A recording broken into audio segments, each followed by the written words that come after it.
আসসালামু আলাইকুম। কি অবস্থা সবার? সবাই কেমন আছেন? সবাইকে ওয়েলকাম করছি আমার নতুন একটি ভিডিওতে। আজকে কিন্তু একদম ভিন্ন একটা রান্না নিয়ে চলে আসলাম।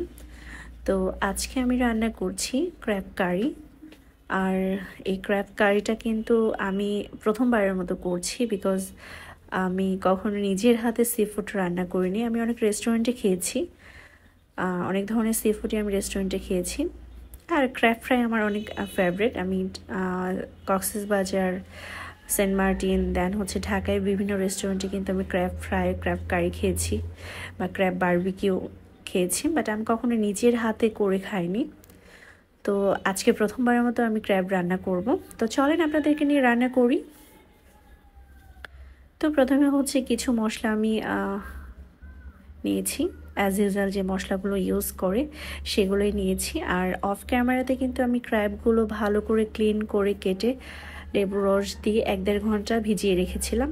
হ্যাঁ, একটু ভিনেগারও দিয়েছিলাম। এটার কারণে হয় কি, ব্যাড স্মেলটা থাকে না, ক্র্যাবের যে একটা ব্যাড স্মেল আছে সেটা থাকে না। আর আমি যখন ক্র্যাব রান্না করছিলাম, সবচেয়ে মজার একটা ঘটনা আপনাদের সাথে শেয়ার করি। তো আমি যখন ক্র্যাব রান্না করছিলাম তখন আমার যে হেল্পিং হ্যান্ড, উনি আমাকে বলছিল যে ম্যাডাম এসব কি, এগুলা কি মানুষ খায়? এসব খাবেন, কেমন লাগবে এটা সেটা। তো আমি বললাম আসলে আমি তো অনেকবার খেয়েছি, আমার কাছে তো ভালো লাগে, দ্যাটস ওয়াই আমি কিনে নিয়ে আসছি। তো আজকে কিন্তু পরে বলতেছে, আমি বললাম যে আমি রান্না করে দিই, আপনি আজকে খেয়ে বলবেন যে এটা কেমন লাগে। বলতেছে ছি, আমি এটা খেতে পারবো না, এটা এরকম বলতেছে। বললাম না, আপনি খেয়ে দেখেন, আমাকে বিলিভ করতে পারেন, খারাপ লাগবে না, চিংড়ি মাছের মতো লাগবে। তো বলতেছে ঠিক আছে, খেয়ে দেখবো। তো নর্মালি হচ্ছে উনি লাঞ্চে খেয়েছে। তো খাওয়ার পর বলতেছে ম্যাডাম অনেক মজা এটা, আর পুরো চিংড়ি মাছের মতো লাগছিল, আর কোনো গন্ধ বা কোনো ধরনের মানে বাজে কোনো কিছু আমি পাইনি। আমি বললাম আচ্ছা। তো এটা হচ্ছে মজার বিষয়। বলতেছে এত টাকা দিয়ে, প্রথমে বলতেছিল এত টাকা দিয়ে এগুলো কেনার কি দরকার ম্যাডাম। তো বললাম আরে আপনি এটা খেয়ে দেখবেন, তারপর আমাকে রিভিউ দিবেন। তো যাই হোক, এটা আমার কাছে খুব ফানি লাগছে ব্যাপারটা। তো আজকে কিন্তু আমি ক্র্যাবটা রান্না করেছি টমেটো দিয়ে আর হচ্ছে মটরশুঁটি দিয়ে। আর ক্র্যাবটা কিন্তু অনেক স্পাইসি করে রান্না করছি, দেখতেই পাচ্ছেন।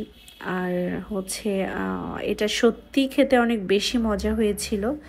অনেক স্পাইসি করে রান্না করছি দেখে মনে হয় মানে একটু বেশি মজা হয়েছে। আমার কাছে যদি এমনিতেই ভালো লাগে ক্র্যাব, তো নিজের হাতে প্রথমবারের মতো রান্না। তো যাই হোক, আমার ভিডিওটা যদি ভালো লাগে অবশ্যই আপনারা লাইক, কমেন্ট, শেয়ার করবেন। আর যদি নতুন হয়ে থাকেন অবশ্যই পেজটাকে ফলো করবেন। আর যারা কিনা আমার পরিবারের সদস্য তাদেরকে অনেক অনেক ধন্যবাদ আমাকে সাপোর্ট করার জন্য। তো আমার ক্র্যাবটা কিন্তু মোটামুটি হয়ে গিয়েছে, মোটামুটি না, অল ডান। দেখতেই পাচ্ছেন কত সুন্দর কালার হয়েছে, অনেক লোভনীয় লাগছে না?